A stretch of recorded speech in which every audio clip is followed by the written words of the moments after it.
네, 안녕하십니까. 머니텐 박병창의 증시톡 시작하도록 하겠습니다. 오늘은 5월 20일 금요일입니다. 5월의 셋째 주이고요. 5월은 한 주 남았습니다. 자, 날씨는 좋은데 시장은 지지부진했는데 종목별로는 좀 올라가고 있는 그런 상황입니다. 지금 목소리 어떠실까요? 괜찮으신가요? 지금 여기다 꼽아놨더니 괜찮을지 모르겠습니다. 마이크 목소리 괜찮으시면 답변 한번 주시면 시작하도록 하겠습니다. 네, 바쁘신 와중에도 오전 10시면 굉장히 바쁜 시간이죠. 바쁜 시간에 또 참여하셔가지고 응원의 말씀 주시고 또 질문 주시고 하신 분들 감사드립니다. 자, 오늘 1% 이상 오늘 좀 비교적 강하게입니다. 올라오고 있습니다. 분위기가 좀 되었죠. 제가 여러 방송에서 방송을 하고 있습니다. 그 방송을 들으시는 분들이 이 방송을 들으실 겁니다. 그런데 다른 데서 하지 못하는 얘기들, 이런 얘기들을 우리 교보증권의 의견이 아닌 저 개인적인 의견으로 개인 방송처럼 이 방송을 진행을 하고 있습니다. 그래서 다소 어떤 부분은 좀 강하게 제 의견을 얘기할 수 있는 부분이 있습니다. 그런 부분들을 좀 여러분들이 잘 새겨서 들으시고 그리고 잘 판단해 주시기 바랍니다. 어차피 방송을 듣고 여러 의견을 듣는 거는 내 판단을 위해서 하는 것이죠. 일단 한마디로 표현을 드리면요. 좀 이렇습니다. 지금 말씀드린 대로 저 개인적인 의견입니다. 그냥 사야 될 것 같아요. 그러니까 이제 시장이 좀 올라올 때가 됐다라고 생각이 듭니다. 근데 뭐 너무 나쁜 얘기들만 계속 있고요. 뭐 솔직히 저희 교보증권의 리서치 뷰도 이제 좋지 않게 나오고 있는 걸 제가 들은 바가 있는데요. 이건 그냥 시장에 참여하는 투자자로서의 느낌으로는 뭐 이 정도 빠졌는데 사야 되지 않겠냐. 뭐 지수가 빠진다 하더라도 종목을 사야 되지 않겠냐. 이런 생각이 드는 거고요. 또 그래 놓고 일단 산다면은 어느 쪽에 지수를 좀 올릴까라고 본다면 외국인들이 다시 돌아올 가능성이 상당히 있다. 저는 그렇게 많이 보입니다. 오늘 좀 그런 쪽 위주로 좀 말씀드릴게요. 그래서 사실 제가 지난주에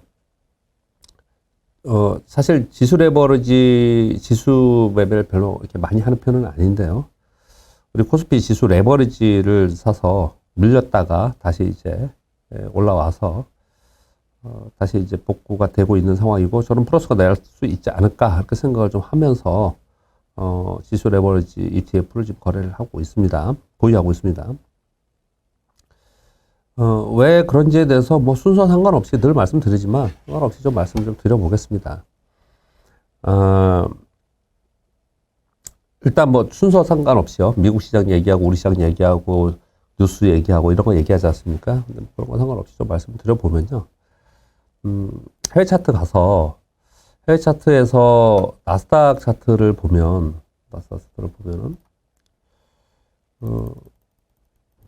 자, 요번에 이제 크게 볼게요.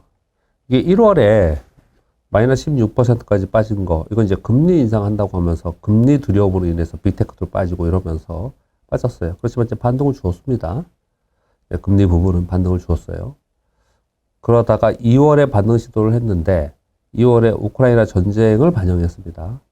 자, 그러면 이제 금리 인상 부분, 우크라이나 전쟁 부분 좀 반영을 하면서 그러면서 3월에 반등 시도를 했어요. 빠졌다가 또 반등 시도를 했어요. 근데 4월에 들어서 양적 긴축에 대해서 본격적으로 얘기를 하기 시작했습니다. 그래서 양적 긴축을 반영하면서 빠지기 시작을 했고 4월 말 5월 초에 본격 실제 시즌이 되면서 1분기 실적 발표가 되면서 어닝 미스가 나온 기업들 그리고 향후 가이던스가 좋지 않은 기업들 그리고 향후 가이던스가 좋지 않은 근본적인 이유는 인플레이션 때문에 코스트가 증가했다라는 부분이에요. 그런 부분들 때문에 향후 가이던스가 좋지 않았습니다. 그래서 거의 그냥 돌려가면서 하나씩 패대기 치는 그런 상황이 좀 됐습니다. 여러분 다 아시다시피 빅테크 종목들부터 시작을 해가지고 막 패대기 치었고요. 그러다가 타겟이나 월마트 이런 내수주들도 비용 때문에 이익이 줄어든다. 그러면서 막 팔기 시작을 했고요. 어제는 시스코 통신주가 막 급락을 하고 돌아가면서 급락을 좀 했습니다. 즉, 요번에 4월 말과 5월의 하락은 개별 종목의 수급적 이슈인 거지 매크로 환경의 이슈에 의해서 하락한 것은 아니다. 저는 그렇게 생각합니다. 물론 근본적인 이유는 물가가 오르고 인건비가 올라서 기업 이익이 훼손된다. 이것 때문에 이제 하락을 했지만 그 기저의 이론은 경제적인 이론이 있지만 직접적인 주식시장에서는 개별 종목들의 수급적 요인이 상당히 강했다. 그래서 다음 주에도 뭐 실적 발표가 베스트바이가 있고 메이시스가 있고 그래요. 또 엔비디아가 있고 또 거기 이제 그런 종목들이 또 빠지면 또 술렁거리지 않을까 이런 걱정을 하고는 있습니다. 그래서 이제 가만히 생각을 해보면 요즘 걱정은 어떤 걱정을 하죠, 시장이? 경기 침체 걱정을 하잖아요. 요즘에 금리 인상 얘기하지 않아요. QT 얘기하지 않습니다. 전쟁 얘기하지 않습니다. 가장 최근에는 중국 봉쇄 얘기를 했습니다. 중국 봉쇄 때문에 경기 지표가 좀 물가 지표가 좀 둔화돼야 되는데 그게 지연되는 게 아니냐. 그리고 중국이 봉쇄를 하면 글로벌 경제 성장률에 굉장히 악영향을 끼치죠. 중국이 굉장히 큰 나라입니다. 영향력이 굉장히 큰 국가예요. 그러다 보니까 중국의 도시 봉쇄로 인해서 글로벌 경기 침체가 앞당겨지고 그리고 물가 둔화가 느려지는 즉 물가는 오르고 경제는 안 좋아지는 스태그플레이션을 유발한다. 이런 얘기들이 가장 최근에 있었던 내용들이고요. 그래서 나중에 오늘 지표 보여드릴 겁니다. 위안화가 급격하게 올라가는 즉 위안화 초약세가 됐고요. 그래서 달러 대해서 올라가고 우리 원화 약세가 되고 외국인들이 계속 팔고 이런 상황이 계속 이어지고 있는 그런 상황이고요. 요즘에 이제 가장 최근에 얘기하는 것은 글로벌 경기 침체를 얘기를 하고 있습니다. 경기 침체가 되면 결국은 경기 침체로 인해서 이제 시작이다. 그래서 결국은 그것이 위기를 발생시키지 않겠냐 이런 얘기들을 하고 있는 겁니다. 오케이. 다 수긍하고 다 공감하고 이해를 하겠습니다. 이해를 했어요.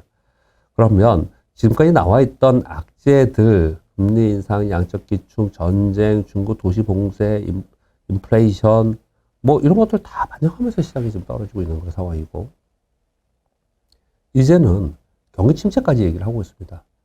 경기 침체는 그 모든 악재들을 반영하면서 이루어진 현상이거든요. 나타나는 현상, 미래에 나타날 현상이거든요.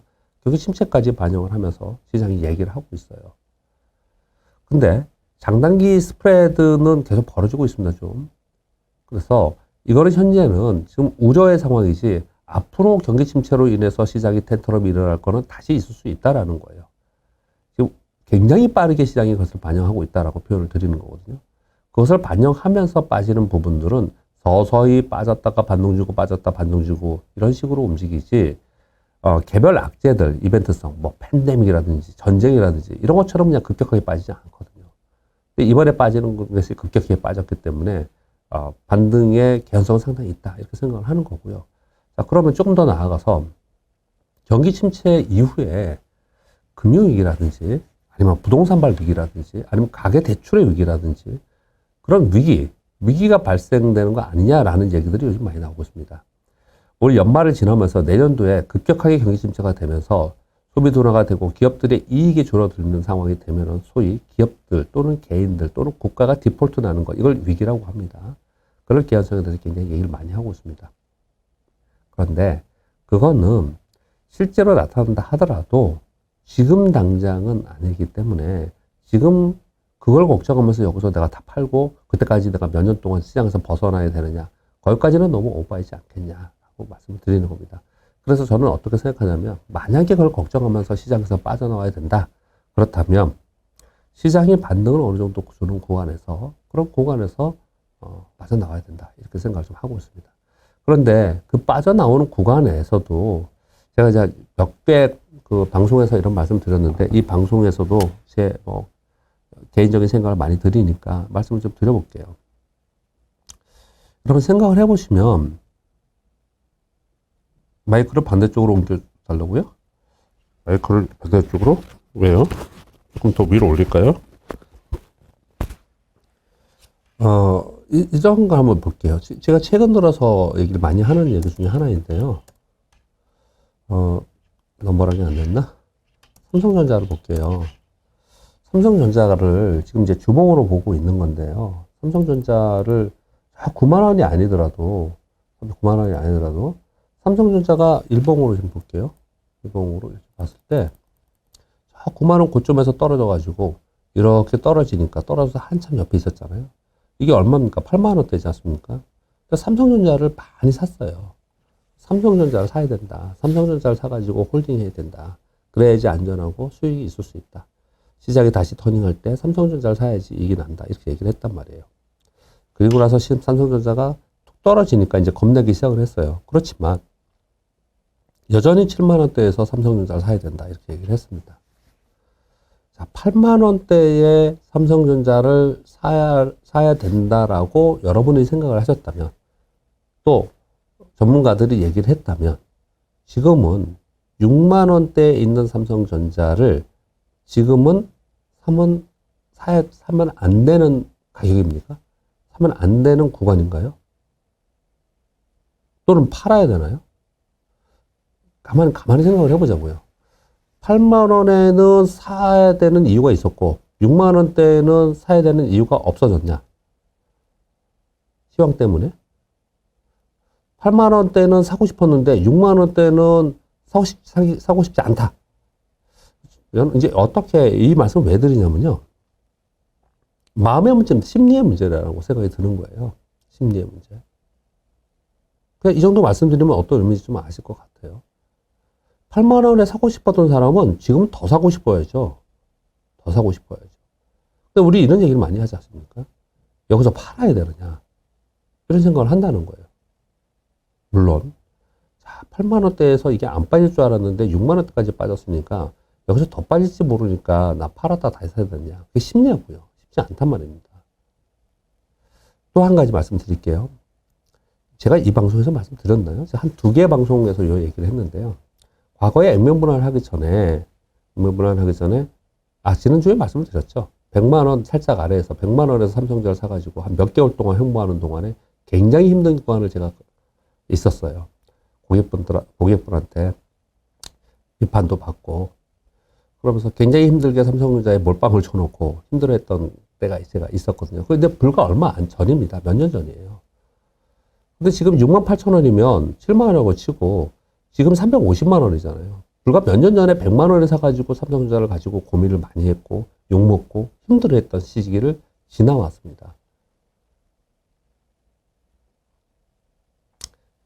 지금 저는 시장을 어떻게 좀 보고서 접근을 해야 되느냐.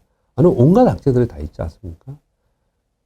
우리가 실수한 건 있습니다. 우리가 실수한 것은 상식에서 벗어나지 말아야 되는데 상식에서 벗어나 있었거나 또는 알고 있으면서 액션을 취하지 못한 것은 우리가 잘못한 것은 분명히 맞습니다. 시장에서 금리 인상을 한다고 하는데 시장에서 금리 인상하고 양적 긴축하는 동안에 시장이 뜬 적이 언제 없었습니다. 알고 있습니다. 그럼에도 불구하고 주식을 줄여내지 못하고 팔지 못하고 들고 있었던 것은 이미 지나간 과오입니다. 그러면 이제부터 그러면 이제 금리 인상 진행 중이고 QT 진행 중이고 양적 긴축까지 계속 얘기를 하고 있고 이러고 있는 상황 속에서 그러면 여기서 내가 던지고 시장에서 빠져나와야 되느냐? 그거는 아니지 않겠냐라고 생각을 저는 합니다. 자, 전체적인 큰 흐름에서는 그 정도로 말씀을 드리겠고요. 지금 현재의 상황에서 반등이 좀 나올 구간이라고 생각하는 부분을 몇 가지 말씀드리도록 하겠습니다. 이런 거예요. 삼성전자 갖고 말씀드렸지만 미국의 나스닥 아까 좀 쭉 갖고 설명을 드렸습니다. 이게 굉장히 많이 빠진 것 같지만요. 2018년도에 요 봉은 굉장히 작잖아요. 우리 기법 분석에서 착시 효과가 있는데 이 착시 효과 조심해야 됩니다. 여기 보시면 2018년도에 연봉이 작은 것 같지만 이때 저점이 마이너스 14%였습니다. 이 다음에 저점이 마이너스 15.5%였어요. 이 굉장히 크게 빠진 것 같지만 얘네는 마이너스 16이었고요. 이거는 마이너스 13%였어요. 이때보다 이게 지금 하락폭이 작은 거예요. 이 봉이 이렇게 돼 있기 때문에 그렇죠. 그래서 항상 이렇게 비교를 하는 겁니다. 이렇게 보면 이게 굉장히 크죠. 엄청나게 빠진 거죠. 2018년도에. 이때 양적 긴축한다고 했을 때입니다. 양적 긴축한다고 했을 때 엄청나게 큰 폭으로 하락을 했어요. 근데 이게 지금 이렇게 보니까 그때는 조금뿐이 안 빠진 것처럼 느껴지는 거예요. 즉 무슨 표현이냐면 그때는 지금이랑 똑같다라는 거예요. 하락폭도 똑같아요. 더 많이 올라있기 때문에 퍼센테이지는 똑같은 거지 이 지수 자체가 떨어지는 숫자가 다를 뿐이지 폭은 똑같은 거거든요. 그때 금리 인상을 이미 진행 중이었고, 그리고 양적 긴축을 하고, 그리고 미중 무역 분쟁이 발생이 되면서 이렇게 급락하고 그랬습니다. 그때는 3개월, 4개월분의 조정을 안 줬어요, 미국이. 물론 미국 지금 4개월분의 조정 안 준 겁니다. 1, 2, 3, 4, 5. 5월까지 조정을 보이면 5개월 조정이래요. 조정이라고 표현하지 않고 하락으로 하겠습니다. 하락폭이 컸으니까. 이게 지금 30% 하락한 거예요. 그때는 굉장히 유사합니다. 굉장히 유사해요. 근데 공교롭게 우리나라도 굉장히 유사합니다. 우리나라 이때 지금 4개월분이 안 빠졌잖아요, 미국은요. 그렇죠? 우리나라는 2018년도에 어땠냐 보면은 1년 내내 하락했어요. 가볼게요. 2018년도 가보겠습니다. 자, 이게 2018년도 구간입니다. 우리 시장이. 미국이 금리 인상한다 그러니까 양적 기축 하지도 않았는데 계속 빠졌어요. 빠졌다가 반등했다가 빠졌다가 반등했다 또 빠졌다가 반등했다. 그래서 오랫동안 있다가 마지막 빠지는 거 한번 주고 이게 2019년 9월이고요. 그리고 나서 터닝했습니다. 요건 팬데믹이니까 빼고요. 이렇게 움직였어요. 1년 반 동안. 이게 1년 반입니다. 우리 시장은 미리 빠졌다는 표현을 제가 드리는 거예요. 우리 시장은 미리 빠진 상태에서 옆으로 있었습니다. 옆으로 있었습니다. 그리고 상승 시도하다가 팬데믹을 맞은 거예요. 그러니까 이건 빼겠습니다. 뒤에 거는. 미리 빠졌다가 움직였다라는 거예요. 그렇죠? 그럼 생각을 해보세요. 지금 우리 시장은 어떻습니까? 미국은 비교를 해보면요. 지금 상황도 좀 전에 미국으로 보면 미국은 지금 나스닥은 지금 12월 1월에 십자형이기 때문에 좀 빠진 것처럼 보이지만요. 다우존스 산업지수 볼게요. 확연하게 1월부터 빠졌습니다. S&P 500은 더 그렇죠. 1월에 딱 1월이 고점이었습니다. 얘네는 1월부터 지금 5개월 빠진 거예요. 지금. 2018년처럼 한 4개월 지금 4개월 5개월 빠지고 있는 겁니다.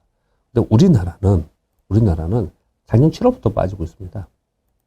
작년 7월부터 1, 2, 3, 4, 5, 6 중간에 양보함을 줬고요. 7, 8, 9, 10, 11.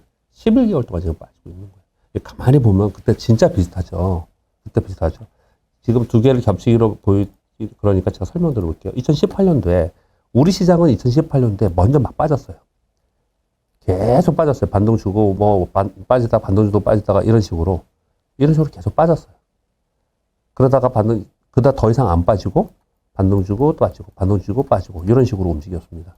그래서 나중에 이제 반동 시도를 하는데 팬데믹을 맞았어요. 그렇죠? 미국은 어땠냐? 우리 시장이 2018년도에 빠지는 동안 얘네는 안 빠지고 올라갔어요. 그러다 막판은 확 빠졌어요. 한 3, 4개월. 그리고 나서 우리 시장 같이 이렇게 움직였습니다. 지금 굉장히 비슷해요. 사실은요. 한마디로 말씀을 드리면 미국의 낙폭이 우리나라가 3,316에서 2,600포인트라고 치겠습니다.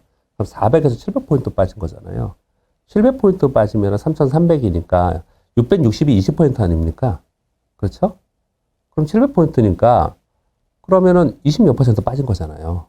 근데 미국의 나스닥은 고점 대비 30% 빠졌습니다. 얘는 30% 빠진 거예요. 낙폭이 훨씬 크지만 기간의 조정이 우리보다는 더 짧았다는 거고 우리는 먼저 벌벌벌 떨면서 무서워서 먼저 빠졌다는 거예요. 그래서 우리 시장은 미국은 지금 보면은 밑으로 빠지는 그런 상황이 되고 있지만 현재 우리 시장은 밑으로 빠진 게 아니고 옆으로 가고 있는 시장이 나타나고 있다는 거예요. 하락의 폭, 기간의 조정의 하락의 기간으로 봤을 때, 야, 이쯤에서는 11개월 지났는데 터닝할 수 있지 않는 그런 공간까지 되지 않았냐라고 보는 겁니다.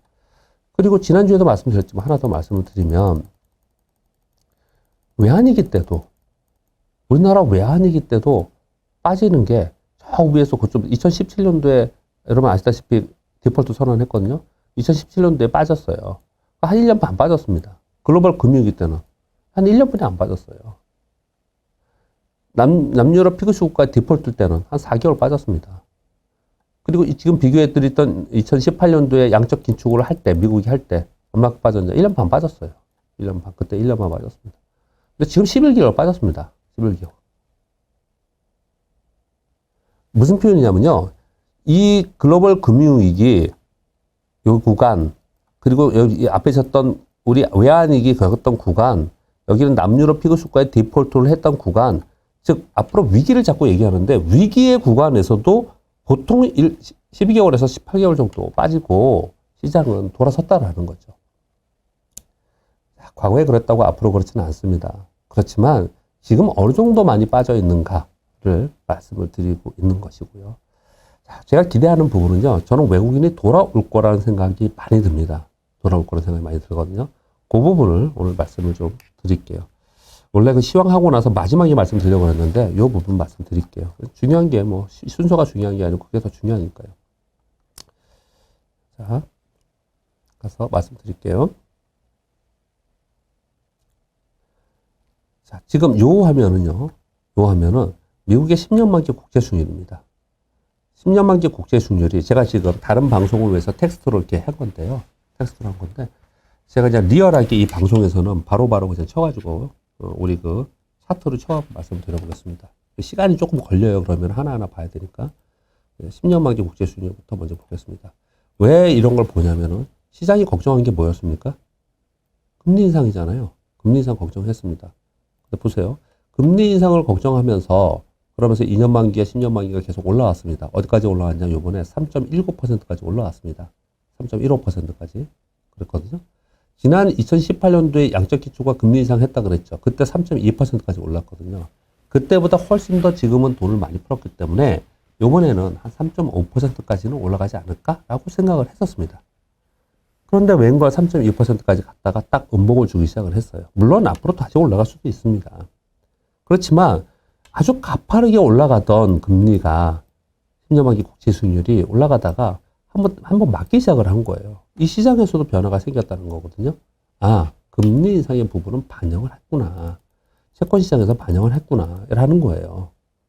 금리를 보면요. 왜? 이 금리는 아주 이례적인 거다. 항상 이렇게 보여드리지 않습니까? 여기 맞고 떨어지기 시작을 한 겁니다. 그래서 금리 인상에 대해서 상당 부분 반영했구나. 이렇게 많이 봐요. 금리에 대해서는요. 그 다음에 전쟁이 있지 않습니까? 전쟁. 그럼 전쟁을 어느 정도 반영했냐? 그걸 말씀드려볼게요. 전쟁 얘기하셔서 제가 타 방송에서 오늘 이 얘기를 했죠. 러시아요. 러시아 TRS 지수. 러시아 TRS 지수를 보면요. 지금 되게 웃기는 게 러시아는 지금 전쟁 중의 상태에 있고요. 경제가 완전 파탄지경이 일어났습니다. 하이퍼 인플레이션에다 경기 지표는 완전 다 박살났습니다. 마이너스 성장률이고 그래요. 그런데 러시아 TRS 지수를 봤더니 얘가 전쟁 전에 지수가 어디였냐면 1400이었습니다. 요건 그냥 전쟁 전이에요. 여기는요. 이거는 전쟁 때문에 빠진 게 아니고요. 전쟁 때문에 빠진 거는 실제로는 전쟁은 여기 2월 24일 날 났어요. 2월 24일 날. 2월 23일. 그러니까 100번 양보해갖고 2월 24일로 계산하지 않고 이날 2월 21일로 계산을 해도 1400포인트였습니다. 1400포인트. 이게 이제 600포인트까지, 610포인트까지 빠졌다가 지금 얼마냐면 1245포인트예요. 전쟁 전의 지수를 다 만회하고 있습니다. 러시아 TRS는, 러시아 지수는요. 그럼 전쟁으로 인해서, 전쟁 자체가 중요한 게 아니고, 전쟁으로 인해서 수가 작다고요? 반대로요? 반대로? 그러면 이걸 뒤집어야 되는데 제가 이건 할 줄을 모르고요. 그럼 위로 더 올려볼까요? 예, 이렇게 올리겠습니다. 이렇게 이게 자꾸 이게 내려가서 그렇군요. 이게 제가 지금 단추를 잠그면 될 것 같으네요. 그래서 이 정도 될 것 같습니다. 전쟁 자체가 중요한 게 아니고 전쟁으로 인해서 경제적 피해의 효과 이것을 주식시장에서 중요하게 생각한다라고 말씀드렸습니다. 그러면 뭐가 가장 피해였냐? 가장 대표적인 게 유가잖아요. WTI 유가지 않습니까? 유가를 봤더니 얘를 봤더니 보세요. 전쟁 직전에 90달러에서 100달러 사이에 있었어요. 이 사이에 있었습니다. 전쟁이 터지고 나서 2월 24일 전쟁이 터지고 나서 곧바로 130.5달러까지 130달러까지 갔어요. 150달러, 200달러 간다고 막 그랬지 않습니까? 가만히 보세요. 지금 전쟁 중입니다. 아직까지 봉쇄하고 있고 계속 어려움이 있어요. 근데 얘 보세요.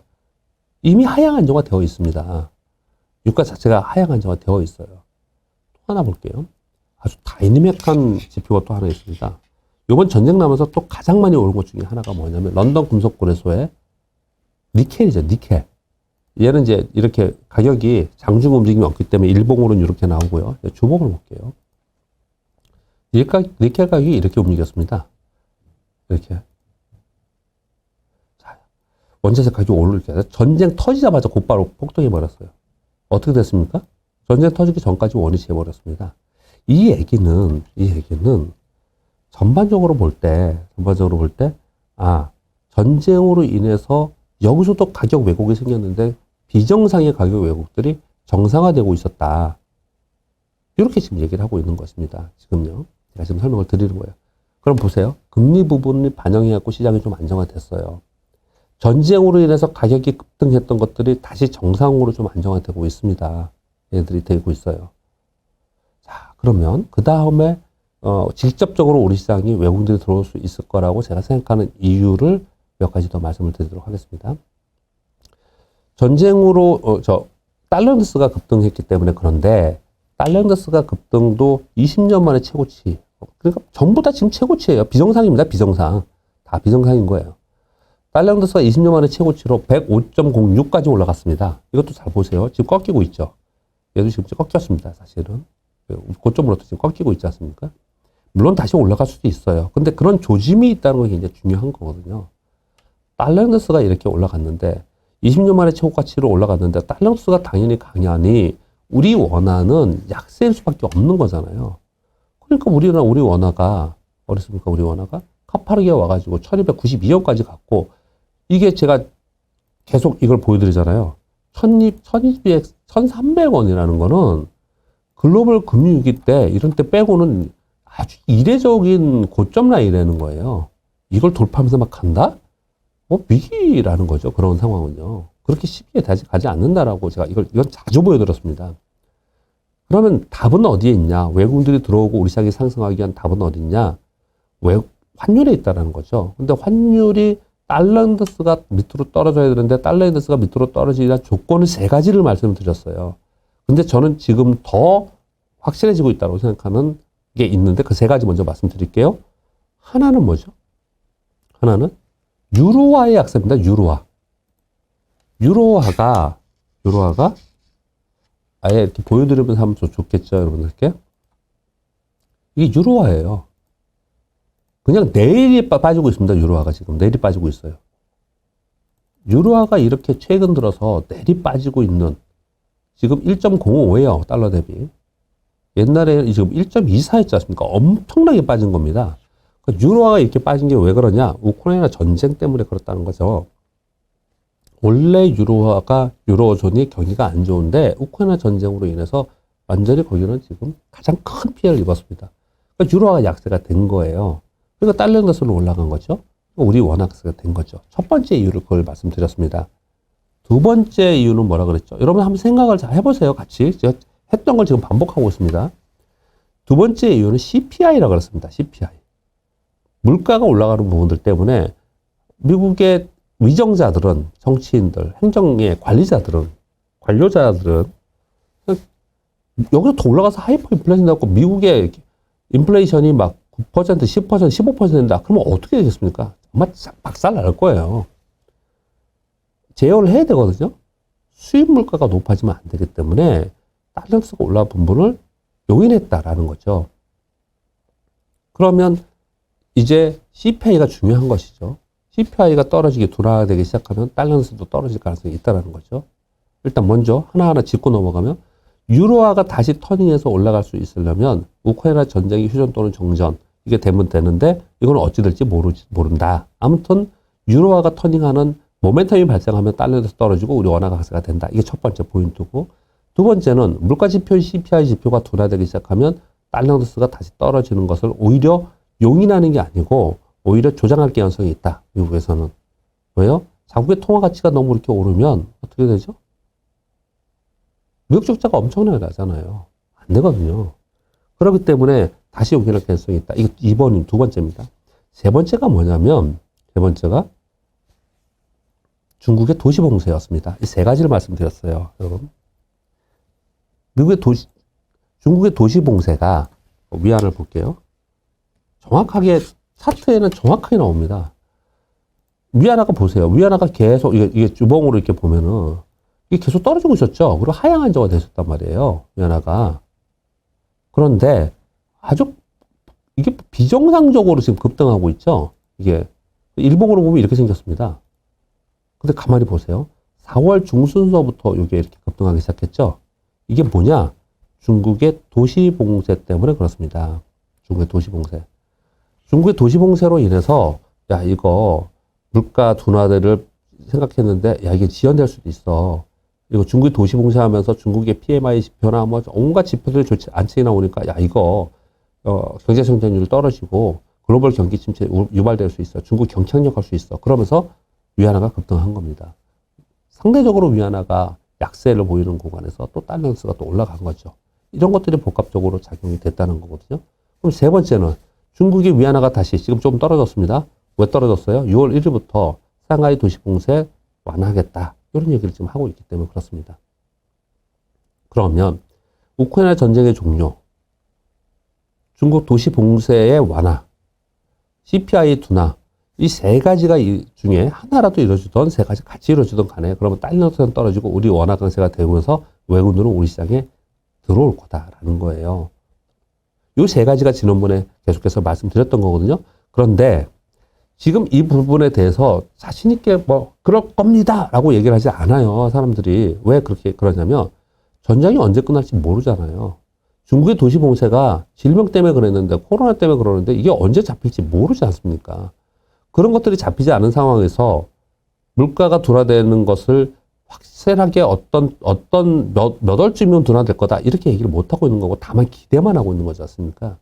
그렇기 때문에 달러스가 곧바로 떨어지지 못하고 계속 시장이 흔들리는 모습이 나타나고 있는 것이거든요. 그런데 여기에 최근 보니까 외국인들이 들어올 수 있을 만한 두 가지의 경우의 수가 더 생겼어요. 그 두 가지는 뭐냐면은 하나는 유로화가 약세. 그럼 달러 인덱스의 48%가 유로화잖아요. 유로화의 약세가 계속 있었는데 이 유로화가 터닝할 모멘텀이 생겼습니다. 그게 뭐냐면 유럽연합에서 금리 인상, 50bp 금리 인상 얘기가 처음 나왔습니다. 이번에. 금리 인상을 하면은 그 나라의 통화 가치가 올라갑니다. 통화 가치가 올라갑니다. 그래서 유로화가 올라갈 개연성이 하나가 나왔어요. 그리고 경제 지표에서도 뭐가 나왔냐면은 지금 미국의 무역 수지나 미국의 경기 지표들이 다운되는 뭐 주택 지표라든지 이런 게 다 좋지 않게 나오죠. 한 나라의 통화 가치라는 것은 그 국가의 경제력을 표시하는 겁니다. 물론 환율은 수급적 요인에 의해서 상대적으로 한 다른 국가가 안 좋으면 얘가 세지고 이런 게 분명히 있어요. 그렇지만 기본적인 이론은 기본적인 바탕은 한 나라의 국가 경쟁력, 경제적인 경쟁력을 표시하는 것이 그 나라의 통화 가치죠. 근데 지금 미국의 경기가 좋지 않은 상황이 되기 때문에 달러는 그 고금권에 있는 게 말이 안 돼요. 떨어져야 정상입니다. 달러가 지금 떨어져야 정상이에요. 자, 경제적 측면에서 그렇게 보는 거고요. 또 한 가지 제가 본 게 있습니다. 뭐냐면요. 보세요. 인도네시아 지수를 한번 보겠습니다. 인도네시아 종합지수요. 인도네시아 종합지수를 이렇게 봤더니요. 우리나라가 언제부터 시장이 하락을 했습니까? 2021년 6월에 고점을 찍고 7월부터 하락했죠. 우리 시장은 2021년 7월서부터 계속 하락했습니다. 우리나라 시장은요. 이렇게 하락했습니다. 이 인도네시아는요. 홍보했다가 뜨고 얘는 계속 떴습니다. 이렇게 위로 떴어요. 인도네시아가 왜 이렇게 떴을까? 주식시장은 수급이잖아요. 돈이지 않습니까? 그럼 인도네시아를 산 것은 왜 그렇게 됐냐? 외국인들이 인도네시아에 진입을 했기 때문에 그렇겠죠. 수급이 되어 있기 때문에 그렇겠죠. 특히 이번 전쟁 이후에는 아주 급격하게 외국인들이 인도네시아로 들어갔어요. 그래서 즉 MSCI 신흥국 지수의 자금이 대만과 IT 국가인 대만과 우리 IT와 수출 국가인 대만과 한국에서 빼서 인도네시아에 갔단 말이에요. 그래서 얘는 올랐단 말이에요. 자, 그런 걸 뺀다 하더라도 외국인들의 매수가 인도네시아에 들어갔다는 부분하고 최근 들어서 인도네시아 주가가 다른 쪽 다 빠지는데 생각해 보세요. 1월부터 다 빠졌지 않습니까? 미국 3대 지수 빠지고 다 빠졌잖아요. 근데 얘네 1월부터 계속 올랐습니다. 되게 신기하죠? 이게 수급적 요인이 있는 거지 않습니까? 그쵸? 얘네들은 뭐냐? 자원국가이기 때문에 그래요. 브라질도 그렇고, 칠레도 그렇고, 칠레 같은 경우, 칠레 한번 생각해볼까? 어떻나? 보지는 않았는데? 칠레 한번 볼까요?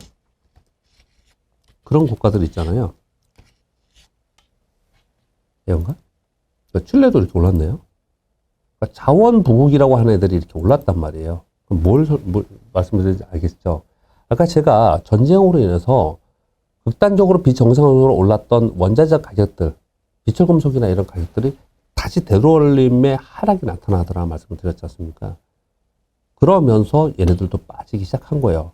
이미 시장의 미스터 마켓 또는 시장의 현명한 돈은 굉장히 빠르게 움직였다는 거죠. 그쪽에 들어갔다 지금 빠진 거예요. 그래서 요즘에 폭락했을 거라고 저는 생각을 합니다. 이 인도네시아 종합지수가 우리가 이렇게 빠지는 동안 얘는 이렇게 올랐어요. 그럼 얘네 빠지는 동안은 우리는 어떨까요? 올라갈 가능성이 굉장히 높아요. 왜? 이때 올 때 매수했던 사람들이 이제 여기서 파는 거니까 그 돈을 가지고 현금 가지고 그러면 은행에 돈을 넣느냐? 그 글로벌 펀드는 그러지 않아요. 리베이션을 하는 거니까 다른 쪽에 산다고요. 그거는 우리나라 들어올 가능성이 아주 높아지고 있습니다. 지금요. 이런 부분들을 봤을 때 전반적으로 외국인들은 우리 시장에 들어올 개연성이 상당히 높아지고 있는 그런 상황이 분명히 맞습니다. 그런데 지금 이렇게 얘기하는 것들 다 전제 조건들이 깔려 있는 거잖아요. 전쟁의 완화, 또 도시 봉쇄의 완화, 그로 인해서 일어나는 CPI의 둔화 이런 것들이 있는 거잖아요. 그것에 대해서 자신이 없기 뿐이에요. 지금은 뿐입니다.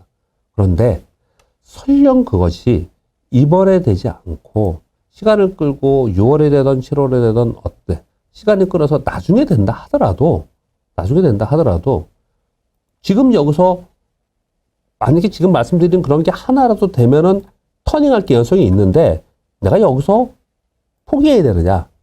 이런 부분은 아니지 않겠냐라고 말씀을 드리는 거고, 만일 내가 여기서 더 갈 거라는 지수에 대한 자신이 없어. 그럼 지수는 가만히 있다 하더라도 종목은 따로 움직일 개연성이 굉장히 높기 때문에 종목 접근은 시작을 해야 된다. 이렇게 말씀을 드리고 있는 것이고요. 외국인들이 만약에 들어온다면 대형주로 들어오겠죠. 그래서 삼성전자, 삼성전기, LG그룹, 현대차그룹 이런 것들 있잖아요. 이런 것들에 대해서는 조만간에 매수 들어올 개연성이 상당히 있다. 이렇게 표현을 하고, 그래서 제가 방송에서는 그런 말씀을 안 드리지만 그래도 업계에 있는 매니저들이나 리서치에 계시는 분들, 이런 분들하고 같이 얘기를 해보면 대형주 보고 있어야 된다. 이런 얘기들이 나오는 이유입니다. 쭉 이런저런 말씀을 드렸는데요. 시황은 그 정도 말씀드리면 여러분들이 좀 이해를 하실 거라고 생각이 들어요. 근데 지금 말씀드린 걸 가만히 들어보면 굉장히 너무 낙관론을 얘기를 한 거 아니냐. 네, 맞습니다. 낙관론만 얘기하면 안 되겠죠. 그러면 이게 추세적으로 계속해서 대세 상승으로 다시 3,300까지 갈 거냐. 그럴 수 있겠냐 봤을 때 쉽지 않다고 보는 거예요. 왜요? 지금 금리 인상과 양적 기축을 계속 하는 거기 때문에 그로 인한 소비 둔화가 일어나고 소비 둔화로 해서 경기 침체가 일어나는 것은 분명히 맞습니다. 그런데 그것이 얼마나 강도 있게 나타나느냐의 문제인 것이죠. 그렇기 때문에 시장은 그 눈치를 볼 거기 때문에 올라가면은 겁먹은 매도가 계속 있을 것이고, 또 보적 심리에 의한 위험 관리의 매도가 분명히 있을 거라는 거죠. 그래서 종목별로 차별화될 수밖에 없다라는 거고요. 그런 거 저런 거 다 떠나서 그냥 월봉으로 장기적으로 볼 때 늘 말씀드리지만 시장은 여기서 박스권으로 있을 가능성이 굉장히 높다. 저는 그렇게 판단을 하고 있습니다. 이렇게 말씀을 드리고요. 이제 종목별로 어떤 접근을 하느냐가 더 중요한 것이지 않습니까? 그런 부분들을 텍스트를 통해서 좀 말씀을 드리고, 그리고 대응에 대해서 말씀을 드려보도록 하겠습니다. 일단 텍스트에서 중요한 것만, 대부분 제가 이렇게 얘기를 하면서 말씀을 드리니까 중요한 것만 말씀을 드려볼게요. 자, 첫 번째 화면 잘 보세요. 나스닥이 지난 한 달 동안 3%, 4%씩 폭락한 날이 무려 6번이나 있었습니다. 그걸 바라보고 우리 시장이 시작한 날, 우리 시장이 그걸 보고서 시작했을 거 아닙니까? 그 다음날 시작했을 때 우리 시장은 어떻게 움직였나? 실은 어제도 미국이 4.74%, 5%나 폭락해가지고 다 덜덜덜 떨어졌지 않습니까? 또 심하게 말하기 좋아하고 그냥 손가락만 왔다 갔다 하는 그런 사람들은 폭락해라, 막 서킷 브레이크 걸려라, 막 이런 얘기 많이 했잖아요. 그 사람들은 자기가 주식이 없으니까 그런 것 같아요. 주식이 있는 사람들의 마음이 얼마나 고통스러운지 모르고 그런 얘기를 막 던지는 것 같습니다. 그렇지만 어제 우리 시장은 1.28%뿐이 빠지지 않았어요. 그리 빠지지 않았습니다. 쭉 여러분 화면을 보세요. 4월 26일에 3.9, 4% 빠졌는데 그 다음날 1.1% 빠졌고요. 4월 29일에 4% 빠졌는데 다음날 0.28%뿐이 안 빠졌어요. 이건 월요일이었거든요. 이건 시차가 좀 있었기 때문에 쿠션이 좀 있었고 5월 5일날 5% 빠졌어요. 다음날 1.23% 빠졌습니다. 5월 9일날 4.29% 빠졌는데 다음날 0.55%뿐이 안 빠졌어요. 5월 11일날 3.18% 빠졌는데 5월 그 다음날 1.63% 빠졌는데 이날은 중국의 항생지수가 빠진 날이었어요. 어제 미국은 4.73% 빠졌는데 나스닥이 우리 시장은 1.28%뿐이 빠지지 않았습니다. 이게 왜 이런가가 지금의 시황이에요. 이게 왜 이런가? 왜냐? 우리 시장은 아까 차트를 계속 보여드렸듯이 이제 차트 어느 정도 머릿속에 있으시죠? 그러니까 그냥 말로 하겠습니다. 시간이 이렇게 많이 흐르니까 차트 다 보아가면서 하기 때문에 시간이 많이 걸리는 거거든요. 설명을 좀 드리면 우리는 LG에너지 솔루션이라는 이상한 기괴한 현상이 상장되면서 기괴한 수급적 왜곡이 발생되면서 1월에 폭락을 해버렸습니다. 이미 우리는 7월부터 계속 빠진 상태에서 그때 폭락을 해버렸어요. 그랬거든요. 근데 미국은 언제부터 빠졌다고요? 1월부터 빠졌어요. 그 전에 안 빠졌습니다. 미국은 이제 5월 빠지면 5개월째 빠지는 거예요. 우리는 이미 훨씬 더 빠진 상태에 있었고 걔네들은 이제 빠지고 있는 상황이다. 이게 첫 번째 다른 점이고요. 두 번째, 우리 이미 먼저 빠졌다고 미국 빠지는데 우리는 반대로 오를 수 있느냐? 그런 건 아니잖아요. 우리는 같이 빠지는 거죠. 방향은 같으니까요. 그런데 미국이 낙폭이 굉장히 큰 거에 비해서 우리 시장이 낙폭이 작은 이유는 매도세가 이제 그렇게 강하지 않은 거예요. 외국인들 매도가 전체 지분이 지금 30% 아래로 떨어졌다고 하죠. 우리나라 전체 외국인들의 비중이 시가총액 비중이 30% 아래로 떨어졌다고 해요. 외국인들 매도를 가만히 이렇게 살펴보면요. 프로그램 매도, 선물과 연결된 프로그램 매도와 공매도 위주이지 네이키드로 그냥 매도하는 것은 상당 부분 줄었다는 거죠. 요즘에 연기금융 사모펀드나 국내 거래들 잘 보시면요. 내일 팔지 않습니다. 좀 팔다가 사다가 팔다 사다가 이런 식으로 거래합니다. 한마디로 표현하면 외국인과 국내 기관들이 팔 게 더 없어. 정말 극단적으로 여기서 레벨 다운되면서 빠진다면 더 줄일지 모르겠지만 이제 팔 만큼 다 팔았다는 거예요. 그래서 강하게 팔지 않기 때문에 시장이 크게 떨어지지 않는 거예요. 그래서 거래량이 없는 겁니다. 우리 시장 보면 거래량이 없죠. 그런데 이걸 거꾸로 얘기하면 이제 팔 게 없으니까 괜찮지 않냐? 이제 저점 아니냐? 또 이렇게 생각하기도 힘들어요. 왜냐? 거래량이 없다는 얘기는 사는 사람도 없다는 거예요. 매수도 없어.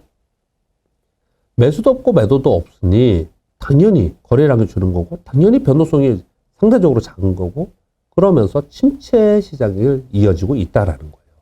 오늘 뭐 약간 반등을 주지만 전체적으로 침체 심리가 깔려있는 시장이 지금의 우리 시장이다. 그렇게 설명을 드릴 수 있는 거죠. 미국은 왜 이렇게 그러면 변동성이 계속 크냐? 우리 1월 달에 LG에너지 솔루션의 수급적 왜곡으로 해서 막 때려 맞는 거 봤죠? 2차 전지 막 때려 맞고 지금 2차 전지 다 올라왔잖아요, 많이. 다 때려 맞고. 그 기업의 가치의 변화나 이런 게 아니에요. 그냥 막 맞는 거예요. 지금 미국이 성장주 ETF나 아니 선자주 펀드들이 마진콜 발생하면서 막 돌아가면서 때려 맞고 있지 않습니까? 그런 현상이 지금 미국에 나타나고 있는 거예요. 우리는 그걸 먼저 겪었다라는 거죠. 그렇기 때문에 지금 현재 시장은 거래량 없이 시장의 등락폭이 상대적으로 작다는 얘기는 우리 시장은 하단에서 그냥 눈치 보기를 하고 있는 시장이다. 이게 우리 시장이라고 정의하시면 됩니다. 사실이요. 다음. 미국의 말씀을 이미 드렸지만 말씀을 드려보면요. 빅테크, 타겟, 월마트, 시스코 돌아가면서 때려 맞고 있는 그런 상황이고요. 이제 시장 심리가 투자 심리가 같이 터닝하지 못하는 시장 심리가 좋아지지 못하는 이유는요. 파월 의장의 지난번 연설의 워딩 때문에 그랬습니다. 뭐라고 얘기했냐면 이렇게 얘기했습니다. 자산 가치가 하락하는 것, 소비가 감소되는 것, 그로 인해서 경기가 위축되는 것 이게 중요한 게 아니고 지금 가장 중요한 건 물가다. 이렇게 얘기를 했습니다. 그리고 가만히 옆구리를 생각해보면 여러분들은 이 얘기 들으면서 생각이 안 드시나요? 어떤 생각이 드세요? 아, 지금 연준은 주식시장 빠지는 거 이게 지금 급하지 않아. 소비 감소가 좀 되고 또 인건비 오르고 이런 것으로 인해서 고용 지표가 좀 안 좋아지는 거 이게 중요하지 않아. 이것으로 인해서 경기가 좀 위축돼? 아, 이런 거 중요하지 않아, 지금. 지금 뭐, 당장 급한 거는 이건 뭐랄까, 수술을 해야 할 곳은 물가야, 물가. 이렇게 얘기를 한 거예요. 그러니, 시장이 떨어져도 연준이 뭘 안 해준대. 소비 감소돼서 경기가 좀 둔화되고 위축된다 해도 연준이 뭘 안 할 거래. 걱정스러운 거죠. 이게 지금 미국의 시장이라고 생각하시면 됩니다. 그런데, 맞는 얘기죠. 인플레이션 둔화되지 않은 상태에서 물가 계속 오르면 결국은 물가가 오르면 경기 위축 될 수밖에 없는 거고요. 경기 침체 될 수밖에 없는 거고요. 물가가 계속 오른 상태에서 이 상태에서 이것을 잡기 위해서 만약에 뭐 다시 유동성 보강을 한다든지 정책 스탠스를 완화시키는데 이런 상황이 되면은 자산가치 주식시장은 약간 반응을 줄지 모르지만 그 이후의 후폭풍은 어마어마할 겁니다. 그러니까 당장은 일단 제일 급한 것부터 수술하겠다라고 얘기를 하는 거예요. 그리고 나서 물가가 잡히고 나면 소비 진작제 쓸 수도 있을 거고요. 그렇게 나면은 경기 침체에 대한 얘기도 좀 들어갈 거고요. 자산 가치는 다시 또 올라올 거고, 주식시장은. 이렇게 생각을 하고 있는 거예요. 그러니까 당장은 지금 강력하게 긴축을 해서 물가를 잡겠다. 이렇게 얘기를 한 것이 지금 미국의 시장입니다. 그래서 미국 시장은 변동성이 크다. 그렇게 보시면 될 것 같습니다. 우리 시장은 뭐냐? 우리 시장은 환율은 계속 올라가서 외국인들이 계속 팔았어요. 요즘에 환율이 약간 떨어지니까 외국인들이 전기전자 매수가 들어왔습니다. 시장의 전체적으로 시장을 이끄는 강력한 매수 주체, 황소, 외국인이나 국내 기관이나 들어오질 않아요. 황소나 곰이 없는 시장에서 누가 날개를 펴죠? 돼지들이나 아니면 닭들이나 하는 것들이 힘약한 동물들이 왔다 갔다 하면서 그들이 거래를 하는 게 뭐예요? 시가총액이 낮은 거. 함부로 황소나 곰하고 싸울 수가 없으니까. 시가총액이 낮은 거. 그리고 작은 테마. 이런 데서 막 활개를 치면서 거래가 한동안 우리 시장에서 됐습니다. 그런 가운데 최근 들어서 HLB 그룹주들이 급등했죠. 약 2배 났죠. 그럼 제약바이오가 선별적으로 반등했고요. 그리고 반도체 2차전지 소재 종목. 반도체와 2차전지의 소재가 가장 강합니다. 이걸 매번 말씀드리고 있습니다. 이쪽에서 거래를 하시는 게 가장 안전하고, 왜냐면 얘는 이익이 나오고 있기 때문에 사더라도 이쪽에서 사들고 그쪽 가지고 있는데 빠졌다 그러면 그냥 들고 있는 게 맞다라는 거예요. 중간중간에 로봇 테마가 발생이 되고, 아무튼 이런 식으로 우리 시장은 그냥 한마디로 얘기하면 미국이 워낙 불안하니까 눈치 보기 하면서 종목별로 차별화되고 있는 시장이다. 그렇게 보시면 될 것 같습니다. 주요 이슈는 시간이 많이 가서 짧게 핵심 포인트만 말씀드릴게요. 첫 번째, 이번 12월 결산 상장사들의 1분기 실적 결산을 했더니 영업이익 50.5조가 나왔어요. 50.5조에 50조라고 할게요. 50조 곱하기 4, 이거 1분기니까 곱하기 4 하면은 200조 아닙니까? 200조의 멀티플, PER 10배 곱하면 2000조 아닙니까?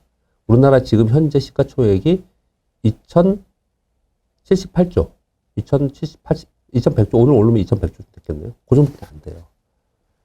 그러니까 지금 시장은, 우리나라 시장은 절대로 고평가 시장이 아닙니다. 우리 시장은 절대로 고평가 시장이 아니에요.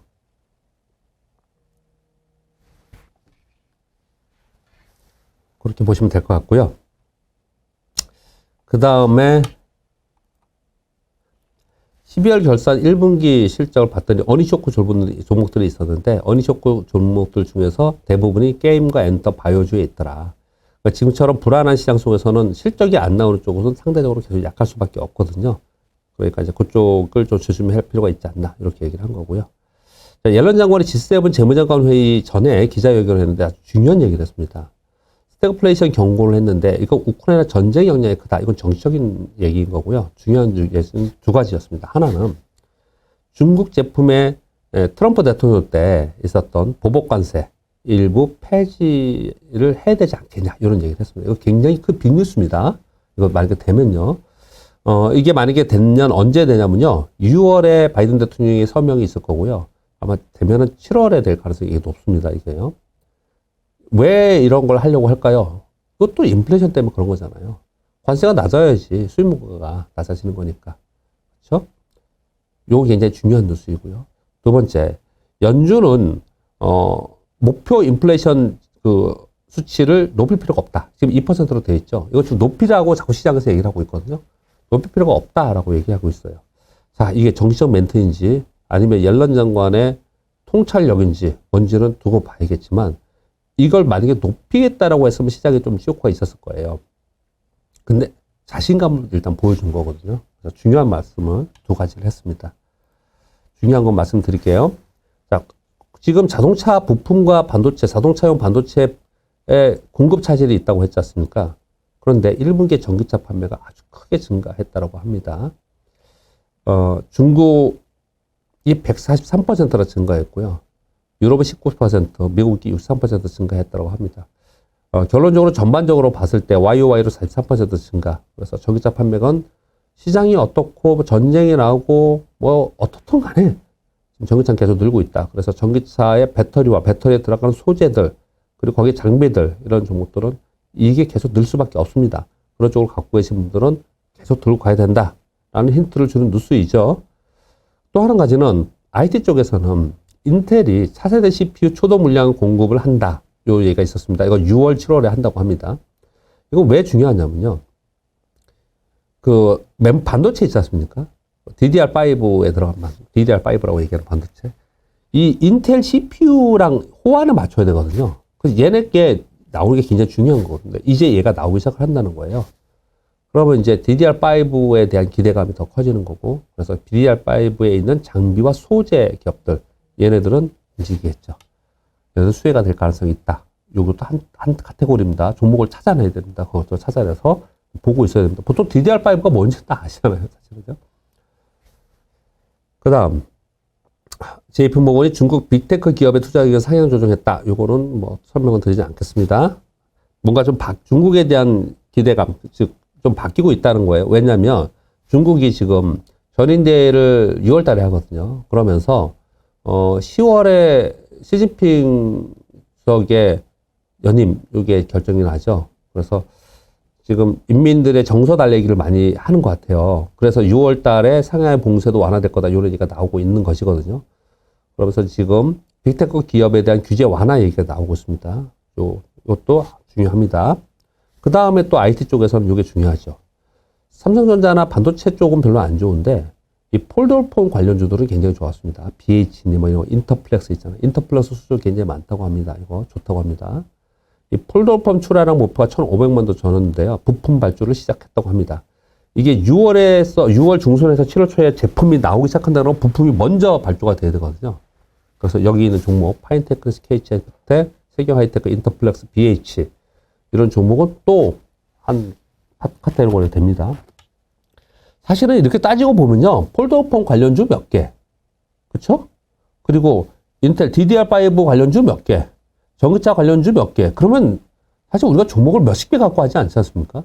종목을 몇십 개 갖고 하면은 잘못 투자하고 있는 거고요. 그냥 그 안에서 있는 종목들, 핵심 종목들만 가지고 내가 지고 있으면 그냥 이제 시간 타령이 나는 거죠. 이제 시간의 문제라는 거죠. 그 다음 8번째도 IT 관련 뉴스인데요. 웨어러블 로봇. 그쵸? 이게 GMC10인가요? 요거 FDA 최종 승인을 받아서 물량 지금 한다고 합니다. 그럼 여기에 관련돼서 로봇 관련 종목도 움직이기 시작하죠. 근데 로봇 관련 종목 중에서 실적도 하나도 없고 시가총액 1,000억도 안 되는 종목들 막 왔다 갔다 하는데 그런 거 잘 하시는 분은 그냥 하시고요. 일반적으로 내가 삼성전자 투자하시는, 현대차 투자하시는 분의 정서에서는 그런 종목 따라서 못 하거든요. 그러니까 괜히 욕심내지 마시고 그들만의 리그는 그들만의 그냥 두시고 그렇게 하시면 될 것 같고요. 지금 중간에 좋은 질문을 하나 주셔가지고 제가 요 외에는 답변을 드리고 주요 이슈 넘어가겠습니다. 제 책에서 지수든 개별 종목이든 우상향하면서 상승하는 시그널을 보면서 가자라고 말씀을 드렸습니다. 그런데 지금 시장이 시그널이 아직 없는데 매수로 해야 되느냐라는 이제 의미로 질문을 주신 것 같습니다. 그거 아닌가요, 혹시? 그 말씀 한번 드려보면요. 시황은 아직 시그널이 없지만 종목별로는 그 시그널이 나온 종목들이 많이 발생을 했습니다. 그럼 시장은 가만히 멈춰 있어도 박스권에만 있어도 종목 장세가 벌어지거든요. 그러니까 시장이 하락한다고 생각할 때는 종목에 접근하지 못하지만 시장이 박스권이라고 생각하는 사람은 종목 접근이 가능한 거거든요. 저는 장기적으로 시장을 박스권으로 보기 때문에 계속해서 종목 접근을 하면서 거래를 하고 있는 거예요. 물려도 하고 있는 거예요. 물려도 또 다시 또 복구가 되고 하고 있기 때문에 시장이 흘러내려가면은 이게 올라오지 못해요. 그런데 박스권에 있으면 설령 미국 빠졌다고 좀 빠졌다 하더라도 그 다음날 올라오고 이런 일이 벌어지고 있기 때문에 소위 말하는 좋은 기업이라고 하는 주식을 가지고 있다면 지금 얘기해 드리는 이익이 이제 늘어날 곳 이런 것들은 가능하다 이렇게 말씀을 드리고 있는 것이고요.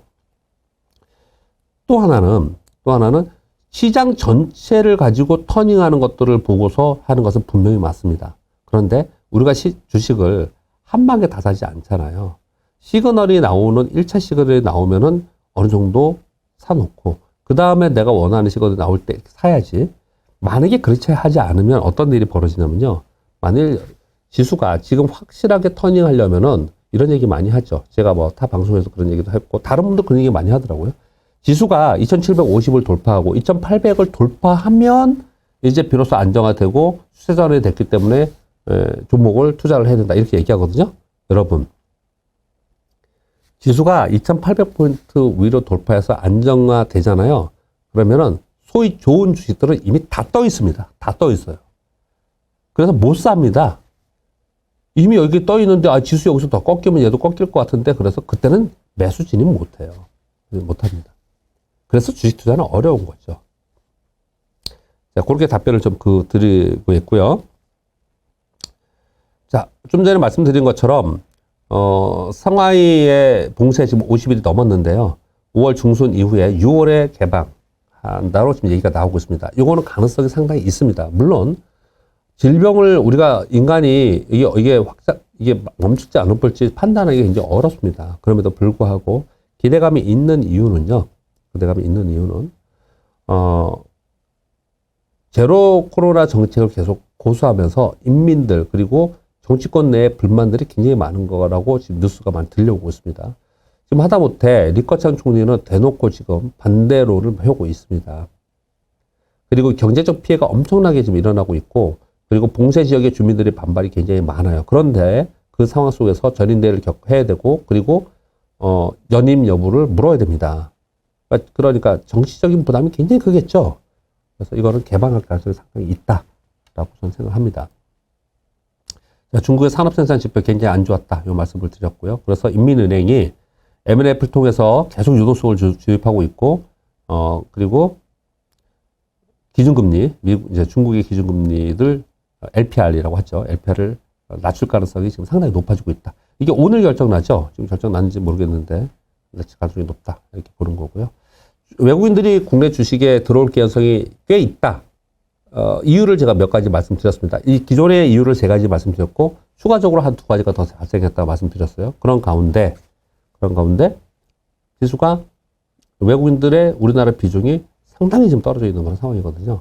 그래서 여기서 더 팔기보다는, 원화가 조금이라도 하향 안정화 되면 들어올 가능성이 있다. 그렇게 들어와서 만약에 시장이 올라간다면 대형주의로 올라갈 수도 있는데, 그래서 이런 걱정도 하는 사람이 있습니다. 자, 다른 얘기 한번 들어볼게요. 외국인들 환율이 떨어지면서 외국인들이 우리 시장 들어오면은 삼성전자를 집중적으로 살 가능성이 굉장히 높고, 그래서 삼성전자와 일부 IT 종목들을 사면서 지수가 올라가면은 지수는 2800, 2900 확 올라가 버리는데 지수는 아주 쉽게 그냥 확 올라 버리는데 내 종목은 안 올라갈 가능성이 있어요. 중소형주. 요걸 걱정하는 사람들이 있습니다. 실제로 그렇게 그래서 좀 준비해야 된다 이런 얘기들을 저희들끼리 좀 한 적이 있었어요. 저희들끼리하고 얘기하는 거는 이제 제가 시황이나 종목에 대해서 서로 의논하는 사람들끼리.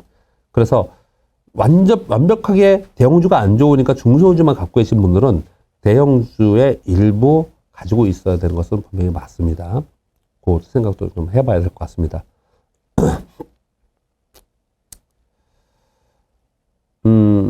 그 다음에 테슬라 얘기 있고, 요런 것들은 한번, 여러분 화면이 이게 글씨가 크죠?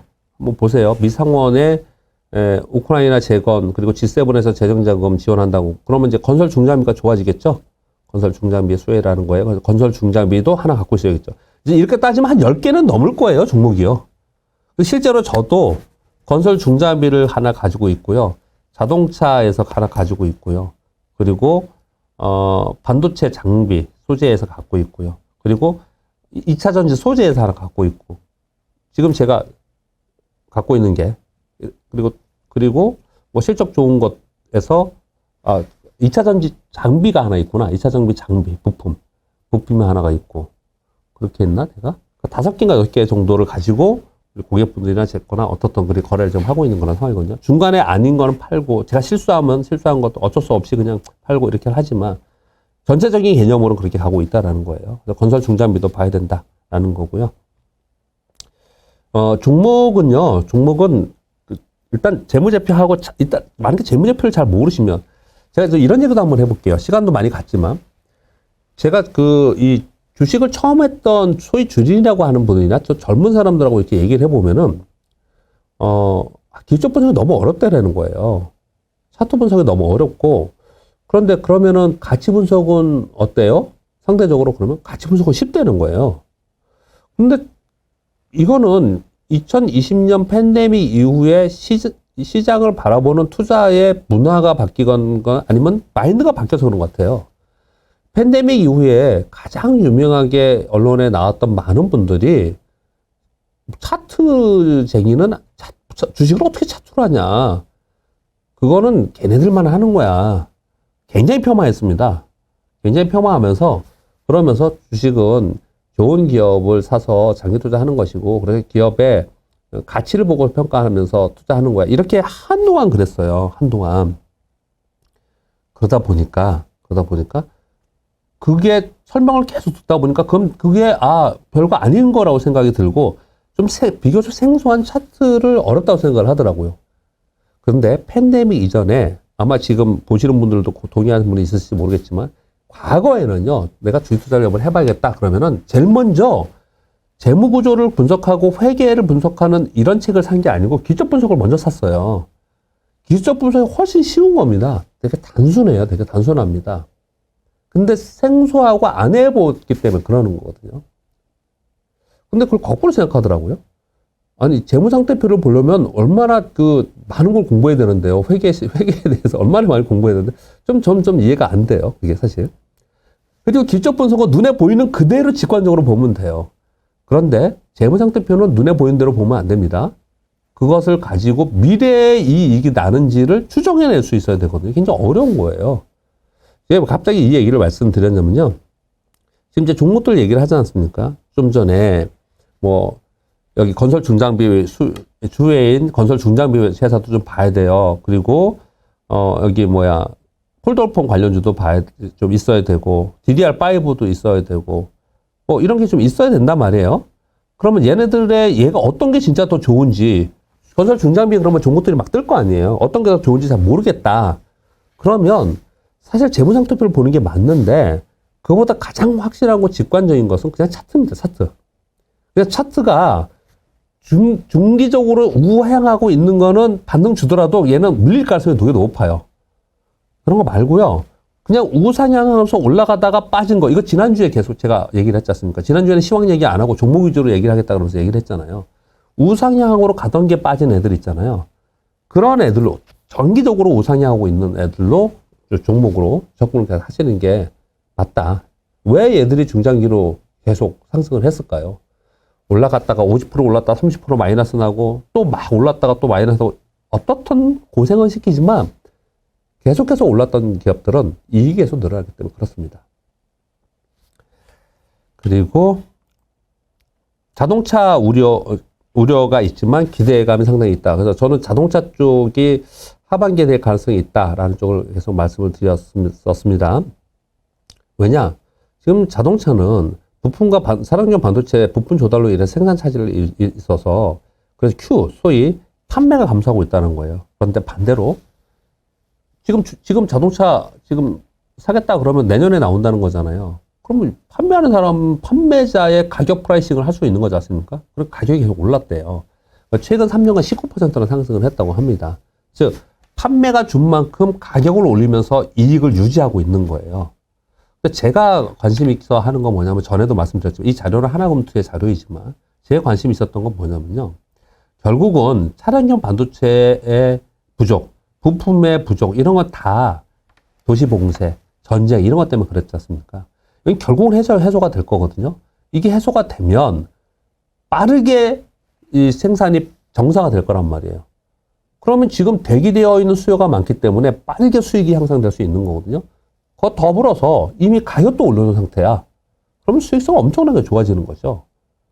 그 타이밍이 자동차에는 있을 가능성이 굉장히 높다라고 보여집니다. 더불어서 전기차의 모멘텀이 있으면 더 좋은 거고, 자율주행의 모멘텀이 있으면 더 좋은 거고, 그렇게 생각을 합니다. 그래서 자동차에 관심 있게 좀 보자라고 하는 거고요. 이 하나둘셋 자료회를 보면은 자동차 부품에 대해서는 좀 부정적으로 얘기를 해놨더라고요. 왜냐? 가격 전가력이 없으니까. 완성차들은 부품이나 이런 것들에서 판매를 못한 대신 그 가격을 올렸어요. 그러면서 수익성을 맞춰갔는데, 이 부품사들은 그렇지 못하지 않겠냐. 우리나라 특히나 삼성전자도 그랬고 되게 악명 높잖아요. 현대차가 이 부품사들 어마어마하게 가격을 후려치고 그래서 낮은 가격으로 가져오려고 하잖아요. 자기들 돈 벌어야 되니까 자기네들. 그래서 우리나라의 그 IT 부품사들이나 자동차 부품사들의 영업이익률이 4%, 5%뿐이 안 돼요. 참 안타까워요. 4%, 5%뿐이 안 돼요. 기본적으로 드는 비용이 있는데 가격을 뭐 그냥 낮은 가격으로 조달을 해달라고 하니까 참 기업 문화 많이 바뀌어야 되는데 갑자기 그런 생각이 들었습니다. 그냥 대기업에 있는 사람들 위주로 부가 더 늘어나는 그런 현상이 우리나라에 있죠. 자, 정부에서 차량용 반도체 지금 부족하다 보니까 지금 차량용 반도체는 이게 수익성이 부가가치가 높은 게 아니잖아요. 그래서 우리나라가 많이 안 만드는데 이거 국산화하겠다는 것을 6월에 발표하겠다고 얘기가 나왔습니다. 차량용 반도체만이 아니고요. 친환경차 자율주행 관련 기술에 있는 연구개발 및 수혜 공제를 하고 그래서 요 국산화하려는 로드맵을 발표하겠다고 했어요. 우리나라 차량용 반도체 기업들이 있죠. 얘네들 앞으로 이게 부품 뭐 지금 공급 이슈 끝났더라도 계속해서 이슈가 될 수 있고 얘들은 괜찮습니다. 그래서 여기도 또 있어야 돼요. 그럼 종목이 많아져요. 이렇게 하다 보면. 그쵸? 종목이 많아지고 있습니다. 자, 그래서 이런저런 말씀을 드렸는데요. 다음 주에 가장 중요한 것은 다보스 포럼이 있고요. 그 다음에 다음 주에 좀 출렁거릴 좀 좋지 않은 게 두 가지 있습니다. 하나는 뭐냐면 FMC 의사로. 미국의 FMC 의사로 나오면 아마 양적 긴축에 대한 얘기가 구체적으로 나올 가능성이 있어요. 그럼 시장이 한번 출렁거릴 수 있습니다. 여전히 시장은 아주 좋지만은 않아요. 지금은요. 심리적으로 안심할 단계는 분명히 아닙니다. 여전히 출렁거림이 있을 거라는 거예요. 근데 저는 시황을 말씀드리면서 지금 이 순간에 여기서 시장이 막 빠졌다 올랐다 출렁거리는 거를 받아들이고 그래봤자 나중에 몇 개월 지나고 보면은 야, 그때가 그냥 저점이었다. 이럴 가능성이 상당히 있다. 저는 그렇게 보고 있다는 거예요. 있다는 겁니다. 변동성 인정한다는 거예요. 26일날 우리나라 한국은행 금통위가 있습니다.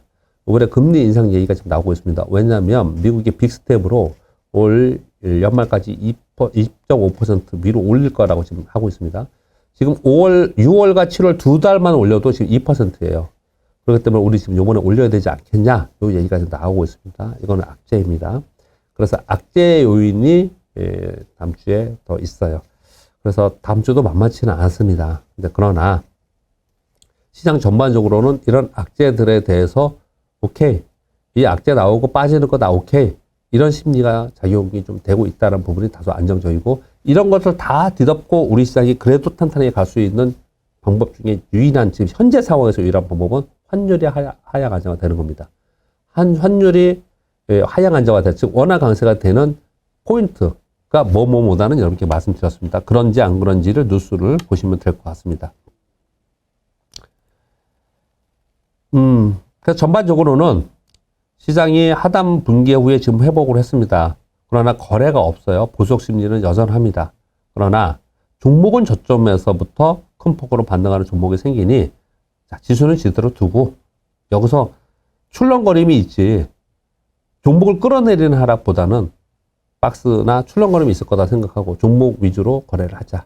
이런 게 지금 현재 상황입니다. 종목을 보고 하자. 이 정도 보시면 될 것 같습니다. 투자 아이디어는 아까 화면을 다 보여드렸어요. 10년 만기 국채 수익률을 보여드렸고요. 영준의 자, 그 다음 화면은 아주 이 CPI 지표입니다. 지난 4월에 처음으로 둔화됐어요. 4월 지표가. 이게 5월, 6월에 연속적으로 둔화되면은 시장은 아주 격하게 화답할 가능성이 높다. 제가 이거 최근 들어 계속 말씀드리는 겁니다.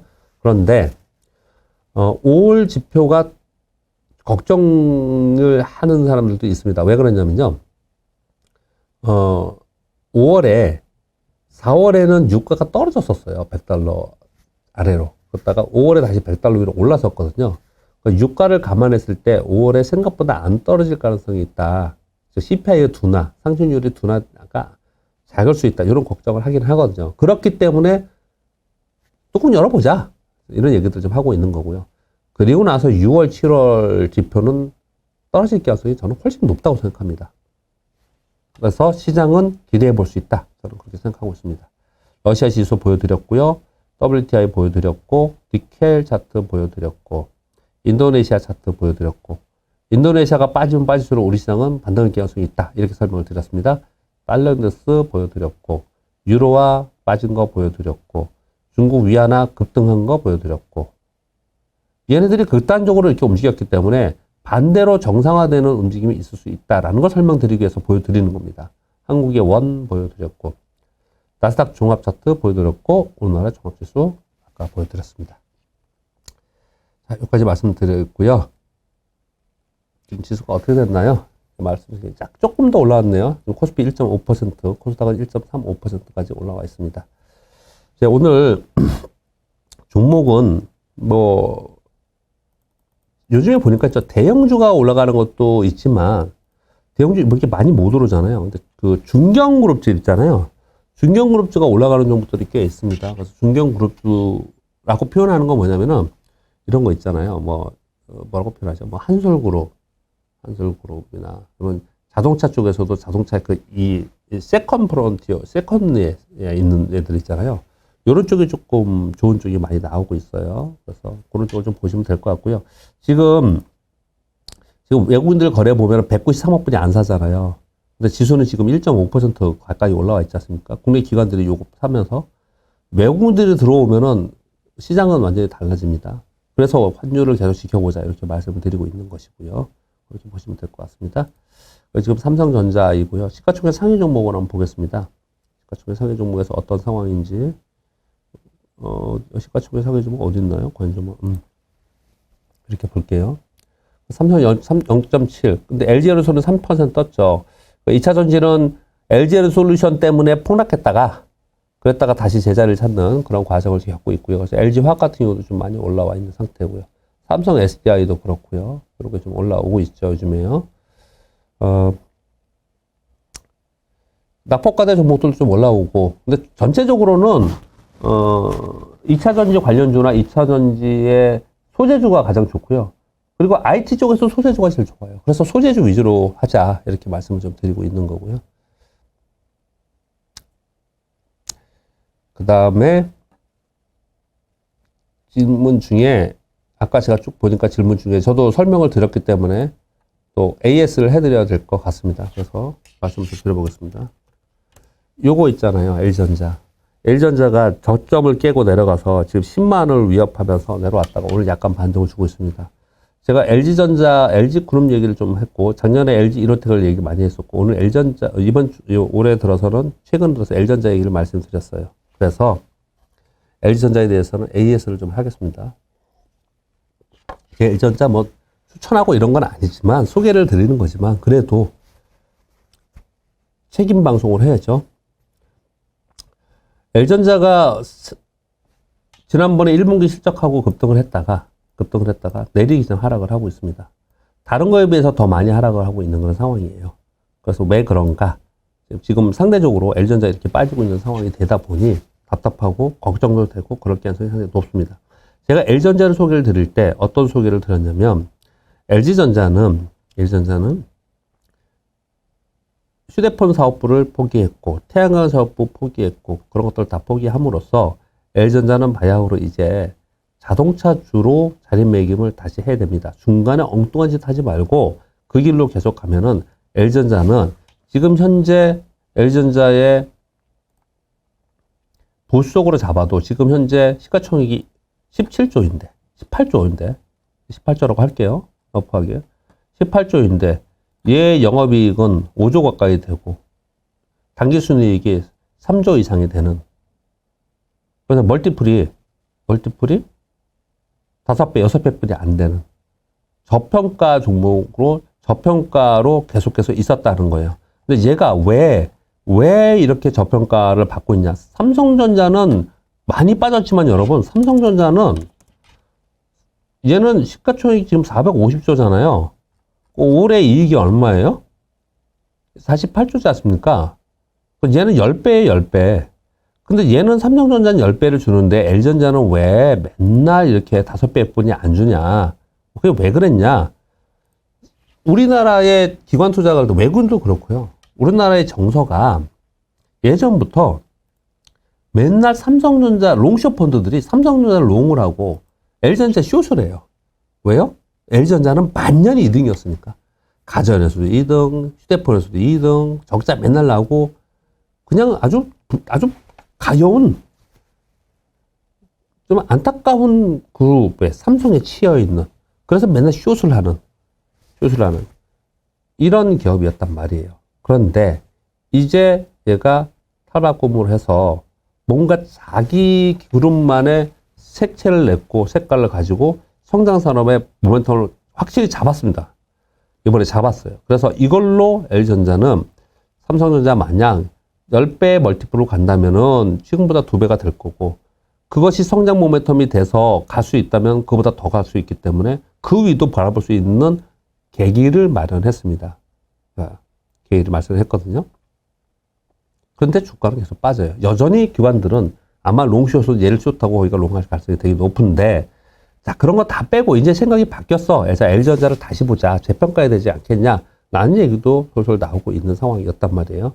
그런데 요번에 빠진 것에 대한 이유를 설명을 드려야겠죠. 아시는 분은 아시겠지만, 지난번에 1분기에 일회성 이익이 있었지 않습니까? 특허 이익이 있었어요. 근데 그것이 그때처럼 2분기에도 그만큼 많이 나오진 않을 거다. 요 얘기를 한 거고요. 첫 번째인 거고요. 그러니까 2분기에 대한 우려가 있다는 거예요. 두 번째는 전 세계적으로 지금 베스트바이나 월마트나 이런 데 실적 발표를 하면서 실적이 어닝미스가 나온 게 이미 소비재가 많이 안 팔렸다는 거예요. 이미 소비재 대표적으로 가전을 얘네들이 꼽고 있습니다. 그래서 가전 때문에 반도체도 안 좋다. 여기까지 지금 막 말이 번져나간 거예요. 그러면 대표적으로 L전자는 가전이 굉장히 좋은 쪽인데, 주력인데, 그래서 가전이 좋지 않아? 야, 그럼 얘 실적은 좀 좋지 않을 수도 있겠구나. 이게 두 번째예요. 세 번째로는요, 지난번에 휴대폰 사업부를 포기하면서 저걸 했죠. 뭐라 그래요? 희망퇴직했죠. 희망퇴직했는데 희망퇴직금만 약 2천억 정도로 추정한다라고 지금 하고 있는 것 같아요. 저도 이런 이제 분석하는 사람들 얘기를 들은 겁니다. 제가 직접 분석한 건 아니고요. 2천억 정도 나갔다고 생각을 한 거예요. 그런데 이번에 또 하나를 포기했지 않습니까? 태양광 사업부. 거기서도 또 한 번 그것을 사업부를 포기를 하면 인력 구조 조정해야죠. 장치 구조 조정해야죠. 여러 가지 구조 조정들이 있을 거 아닙니까? 그게 다 비용이잖아요. 그 비용을 얘들이 어떻게 하냐면, 보통 일반 기업은요, 분기별로 나눠서 대손 충당을 하기도 하고, 나눴다가 마지막에 연말에 대손 충당을 하기도. 그래서 연말 4, 4분기 실적은 항상 미스가 나오는 거예요. 모든 기업이. 그렇거든요. 보통 그렇게 하는데, 야, 이거 얘네들이 2분기 하지 않겠냐. 야, 그러면 전반적으로 분위기도 그렇고 2분기에 이거 실적 미스 나오는 거 아니냐. 이게 지금 반영이 되면서 빠졌습니다. 자, 이게 지금 현재 상황의 팩트입니다. 현재 상황이. 자, 그런데 제가 L전자를 말씀을 드릴 때 뭐라고 말씀을 드렸냐면, 지금 얘가 L전자를 하락시키는 원인이 결국은 LG전자를 좋게 만들 거라고 설명을 드리고 있는 거예요. 소위 빅베스라는 거 있지 않습니까? L전자의 만년 적자 사업부인 스마트폰을 없애면서 구조조정하면서 지금 이익단의 어려움을 겪을 수 있어요. 태양광이 이익단의 어려움을 겪을 수 있어요. 그런데 그걸 계속 갖고 가면서 계속 만년 2등으로 어려움을 갖고 가는 기업보다는 털면서 한 방에 그냥 고통을 받고 깔끔하게 시작했을 때 이 기업은 재평가 받을 가능성이 저는 훨씬 더 높다고 생각을 합니다. 그런데 지금 현재 이익이 안 붙는다 이거예요, 지금요. 그래서 LG전자에 대해서는 여러분께 어떻게 말씀드리고 싶냐면요. 추가 매수는 하지 마시고요. 지금 현재 갖고 계시면 추가 매수는 하지 마시고 그냥 정말 아프지만 힘들지만 힘든 말씀을 드릴게요. 소개를 드렸으니까 추가 매수 하지 말고 2분기 실적 우려가 있으니 그냥 다른 쪽으로 거래하시는 게 지금 현재 상황에서 낫다라고 생각하고요.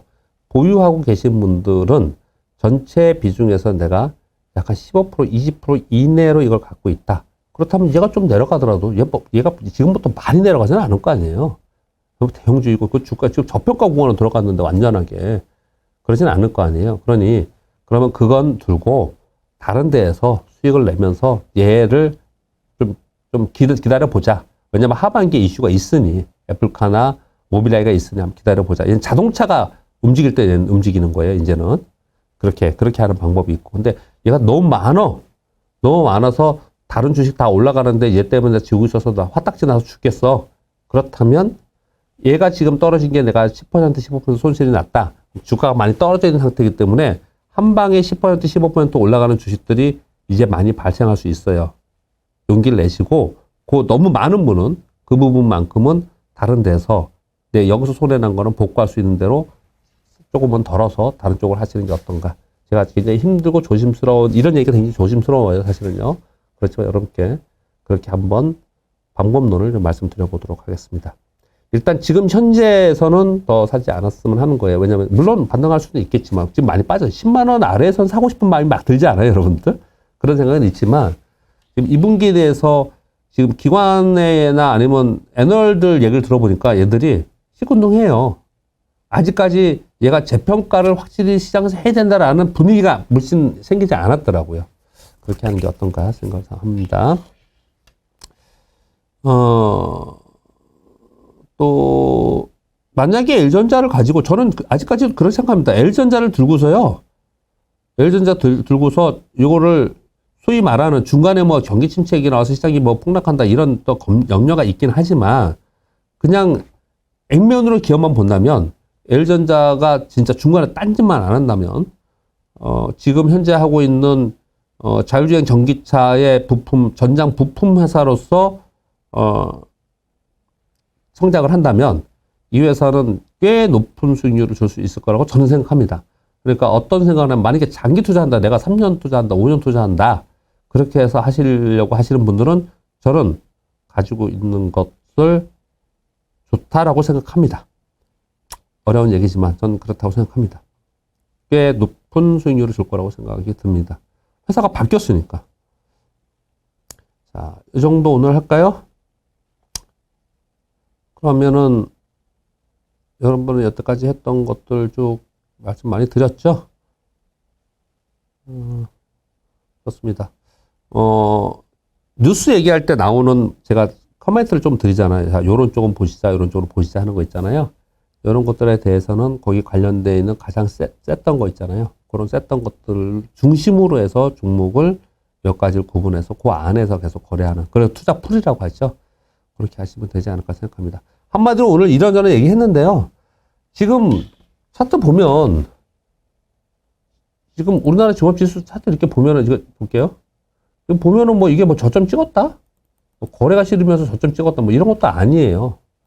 뭐 일봉으로 더더욱 그렇고 일봉에 지금 매수 시그널 없습니다.